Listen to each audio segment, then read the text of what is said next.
On the night before his arrest, Jesus gathered his disciples in Jerusalem to celebrate Passover. According to the Gospel of John, it would be the last meal they shared before the events that led to his crucifixion.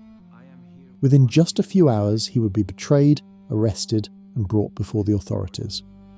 Yet during that final evening together, Jesus made a choice that none of his followers seemed to expect. Rather than spending those last moments delivering a long farewell speech or preparing his disciples for everything that was about to unfold, he performed an act that would echo throughout history and become one of the most recognizable moments in the entire New Testament. He quietly rose from the table, removed his outer garment, wrapped a towel around his waist, poured water into a basin, and began washing the feet of his own disciples. Today, this scene is often remembered simply as an example of humility. But for those living in first century Judea, it carried a meaning that went far beyond kindness or courtesy. Washing a guest's feet was a well-established custom of hospitality, a task normally reserved for the lowest-ranking servant in the household, not for the master seated in the place of honour. Why did Jesus choose to do this on the very night before his arrest? What did his disciples understand or fail to understand in that moment? And why has this episode continued to be studied, remembered, and interpreted by Christians and historians for nearly 2,000 years? To answer those questions, we need to return to that evening in Jerusalem and reconstruct the historical world in which this remarkable gesture took place. According to the Gospels, the washing of the disciples' feet took place during Jesus' final meal with his followers, only hours before his arrest. Among the 4 Gospel writers, John provides the most detailed account of this event, carefully describing a scene that would become one of the best-known passages in the New Testament. More than simply recording something that happened that evening, his narrative invites readers to view an ordinary act through the eyes of those who lived in the first century, when its meaning was very different from the way it is often understood today. To fully appreciate this account, we first need to step back into the world in which it happened. Jerusalem was celebrating Passover, one of the most important festivals in the Jewish religious calendar. Pilgrims arrived from Judea, Galilee, and Jewish communities scattered throughout the Roman Empire, filling the city far beyond its usual population. The streets became increasingly crowded.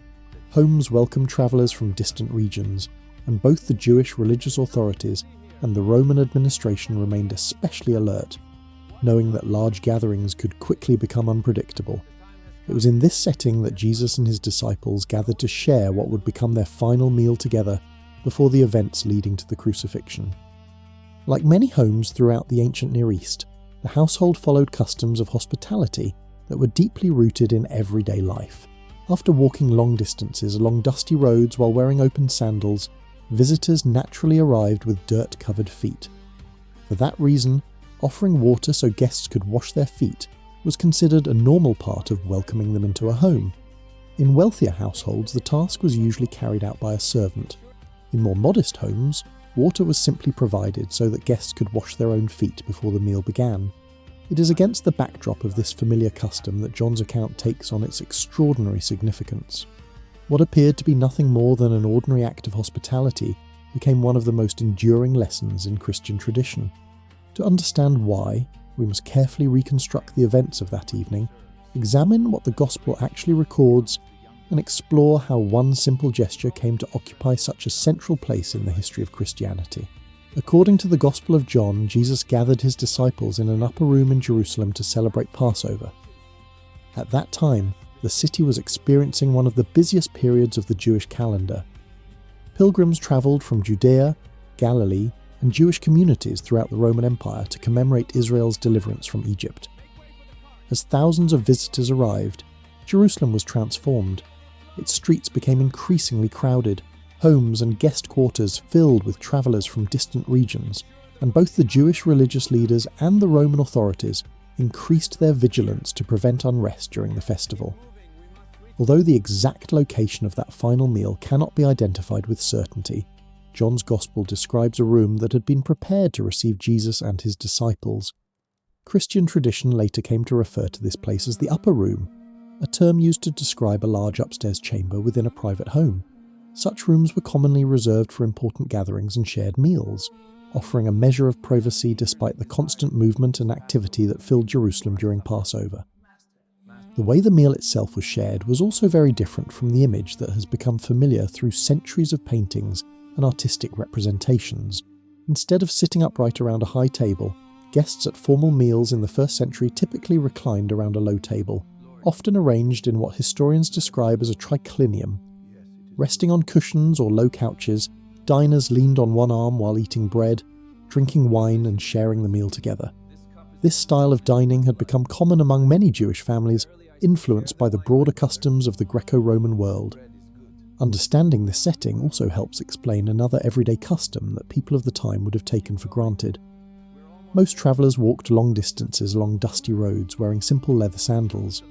By the time they reached someone's home, their feet were naturally covered with dirt from the journey.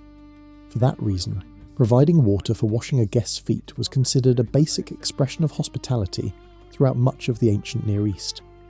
In wealthier households, the task was usually assigned to the servant of lowest rank. In more modest homes, the host simply provided water so that guests could wash their own feet before joining the meal. John's Gospel, however, draws attention to an unexpected detail. The meal had already begun, yet no one had washed the disciples' feet. The text never explains why this customary act of hospitality had been overlooked, nor does it identify who should have performed it. Instead, it simply records that, at a certain point during the meal, Jesus rose from the table and personally assumed a role that no one would normally have associated with a respected teacher, surrounded by his disciples. Before we can fully understand the significance of that decision, however, we first need to consider the atmosphere surrounding that gathering and ask why such a familiar custom had remained undone until that very moment. By the time the meal was underway, one detail would have stood out to anyone familiar with the customs of the time. According to the Gospel of John, the disciples were already gathered around the table, yet the traditional washing of their feet had still not taken place. The evangelist never explains why this customary act of hospitality had been neglected, nor does he identify who was expected to perform it. Even so, that silence within the text raises an important question. Why had such a common practice been left undone on an occasion of such significance? The Gospels provide a broader context that helps us understand the atmosphere in the room. In the Gospel of Luke, another event is recorded during the Last Supper, a dispute among the disciples over which of them should be regarded as the greatest. John does not directly connect that conversation with the washing of the feet, but many biblical scholars have noted that both accounts portray the same underlying reality. The disciples were still learning what kind of leadership Jesus was teaching. While they were thinking in terms of rank and status, the events of that evening were about to reveal a completely different understanding of greatness. In 1st century Jewish society, as throughout much of the Roman world, hierarchy shaped everyday life. A person's place within the family, the community, and even at the dining table was reflected in well-established social customs. Household responsibilities were divided according to status, and tasks considered humble were expected to be performed by those of lower social standing. Washing a guest's feet was one of those responsibilities. Beyond its practical purpose, the custom visibly reflected the relationship between the one who served and the one being served. That is precisely why its absence becomes so significant in John's account. Water was almost certainly available, just as it would have been in homes prepared to receive guests, yet no one stepped forward to carry out the task. The Gospel does not present this omission as a mistake to be corrected, nor does it attempt to assign blame to any individual. Instead, it simply records the situation, allowing the reader to notice the growing contrast within the room. The meal continued as expected, but one familiar act of hospitality remained unfinished, quietly preparing the stage for something no one anticipated. This style of storytelling also reflects one of the defining characteristics of John's Gospel. Rather than immediately explaining the meaning of each event, the narrative unfolds gradually, allowing tension to build naturally. First comes the absence of the foot washing, then comes Jesus' unexpected decision. Only afterward does he explain the meaning of his actions. This literary structure invites readers to experience the moment just as the disciples did, without knowing in advance what Jesus was about to teach. Then, without rebuking his disciples, without mentioning the absence of a servant, and without turning the situation into a lesson of criticism, Jesus simply rose from the table. The gesture was quiet, almost understated, yet it shattered every expectation that had been building throughout the meal. In that instant, an ordinary custom of hospitality ceased to be merely part of daily life and became the beginning of one of the most enduring lessons recorded anywhere in the Gospels.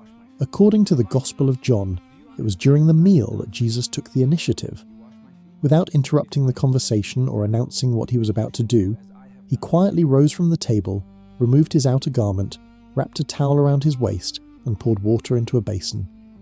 John carefully records each movement, allowing the reader to follow the sequence of events before revealing the explanation that would come later. Every action unfolds with remarkable simplicity, yet together they prepare one of the most powerful moments in the entire narrative.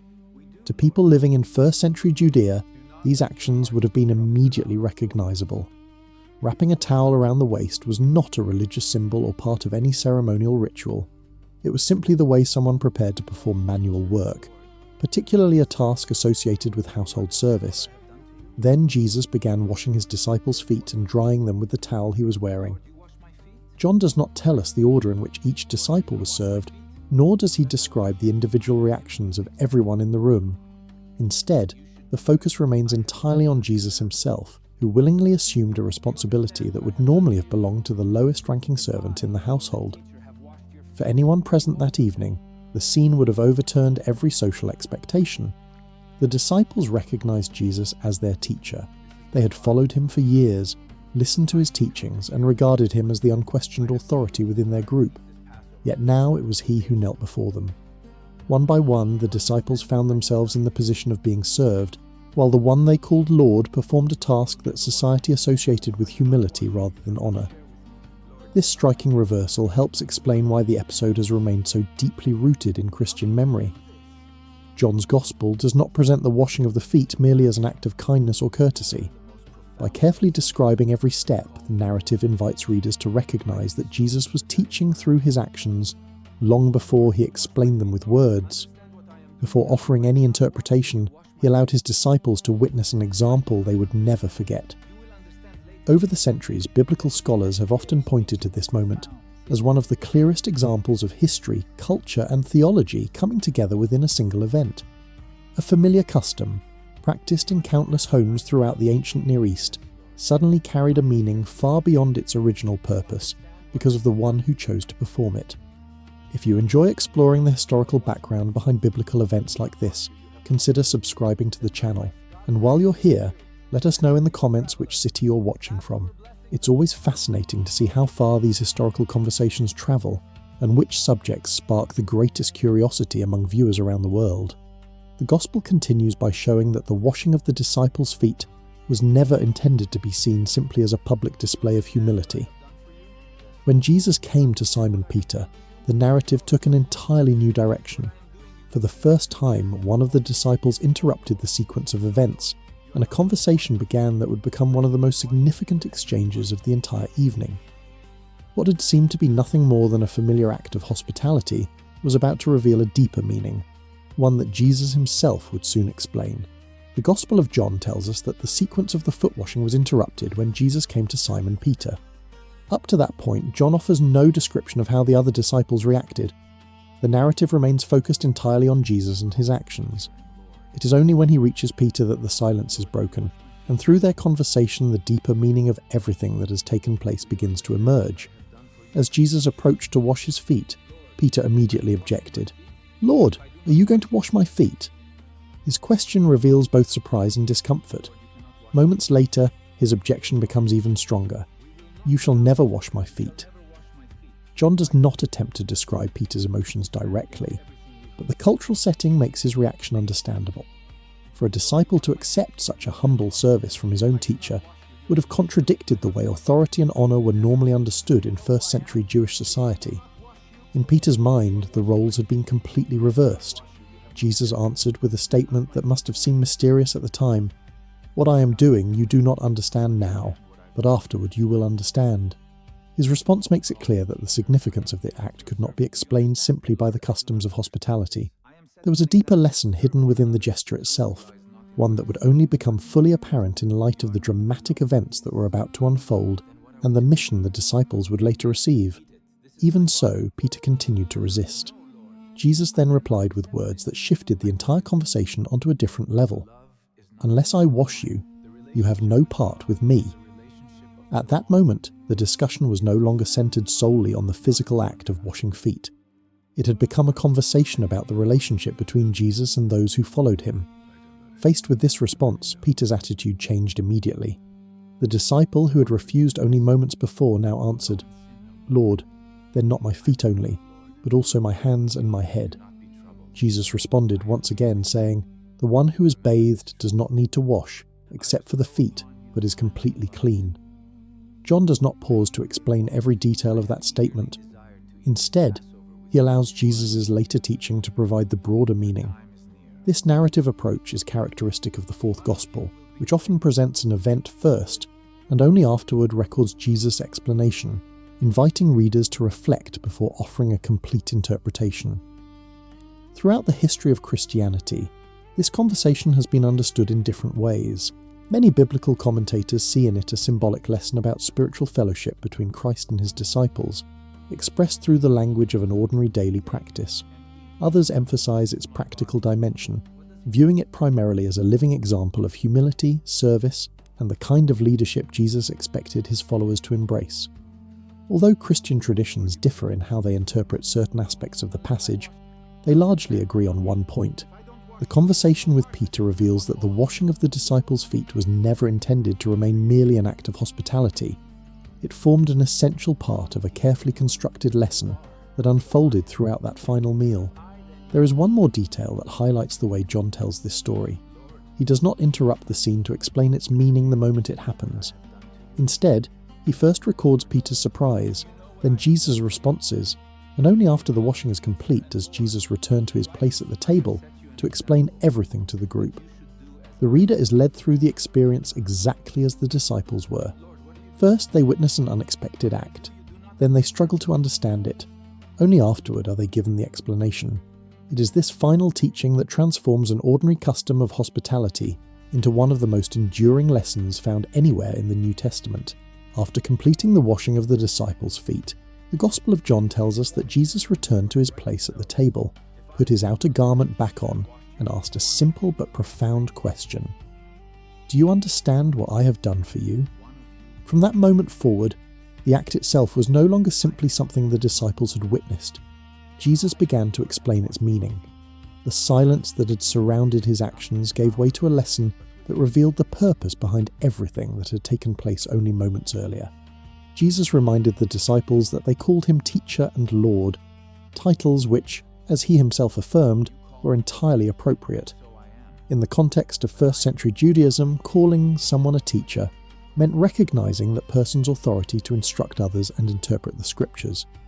The title Lord likewise expressed respect and acknowledged a position of authority within the group. By referring to these titles, Jesus did not reject his status or diminish his authority. On the contrary, he confirmed that his authority remained exactly the same, even after willingly taking on the role of a servant. That is precisely why his next statement carries such extraordinary weight. Jesus declared, "If I then, your Lord and teacher, have washed your feet, you also ought to wash one another's feet." His example was never intended to establish nothing more than a new rule of etiquette for future meals. John's Gospel presents the act as a model for the relationships that should exist among those who chose to follow him. The leadership Jesus demonstrated did not eliminate authority. Instead, it completely redefined the way authority was meant to be exercised. Throughout the ancient world, especially under the influence of Roman culture, social status was often displayed through visible signs of honor, prestige, and power. The higher a person's position, the less anyone expected that individual to perform tasks associated with manual service.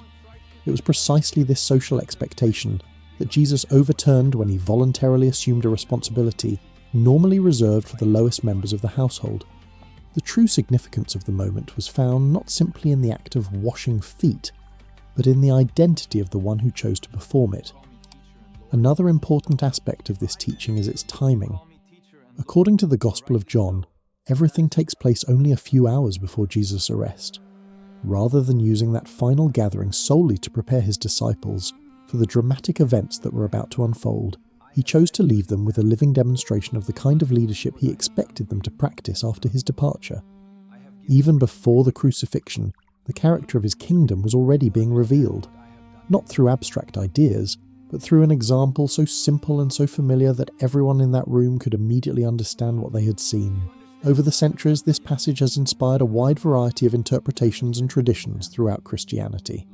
Some churches continue to observe ceremonial foot washing, particularly during Holy Week, as a way of remembering John's account.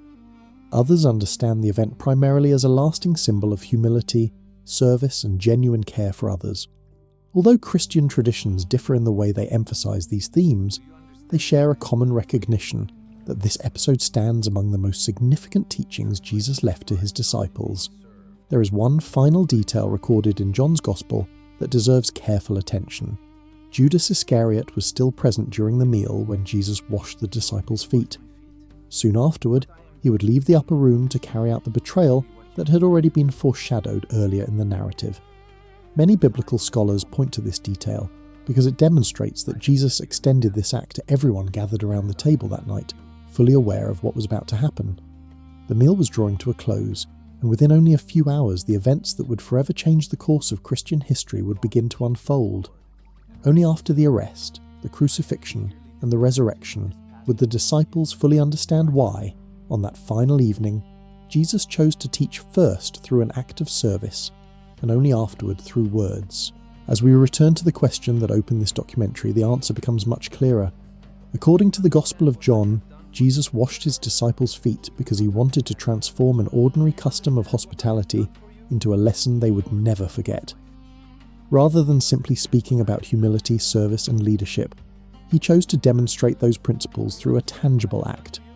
The full significance of that moment only becomes clear when it is viewed within the historical and cultural context of first-century Judea, where washing a guest's feet was normally the responsibility of the household's lowest-ranking servant, not the teacher seated in the place of honor.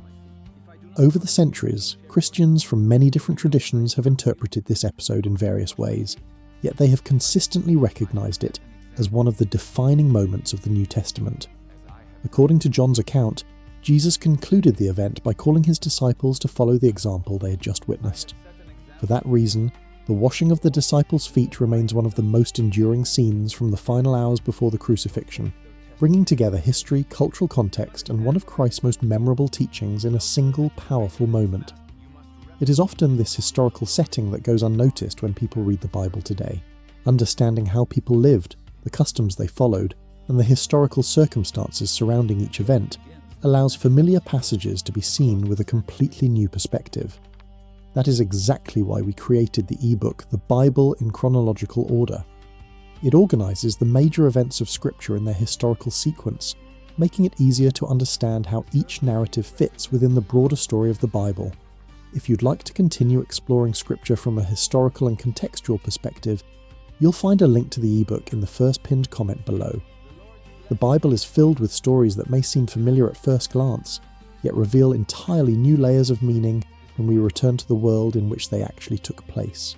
If you enjoy this kind of historical exploration, be sure to subscribe so you don't miss our upcoming documentaries. And before you go, let us know in the comments where you're watching from and which biblical figure, event, or historical question you'd like us to explore in a future documentary. Many of our next investigations begin with the curiosity and suggestions shared by viewers like you.